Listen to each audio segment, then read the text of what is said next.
Vo Svidníku dnes prebiehala súťaž v oblasti ovocia a zeleniny. Hlavnými protagonistami boli študenti Hotelovej akadémie vo Svidníku. Pekné slnečné počasie dopomohlo k tomu, aby študenti Hotelovej akadémii vo Svidníku mohli ukázať svoje zručné schopnosti. Do súťaže o najkrajšiu dekoratívnu prácu sa zapojilo zhruba 18 študentov.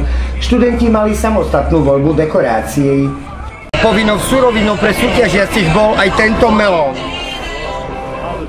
Po celý čas ich doprevádzala perfektná hudba, plno fanúšikov a samozrejme nezabudli sa im za to odďačiť dobrými grillovanými pochúťkami ako napríklad cuketa, baklažan, cigánska pečenka a kuracie krídielka.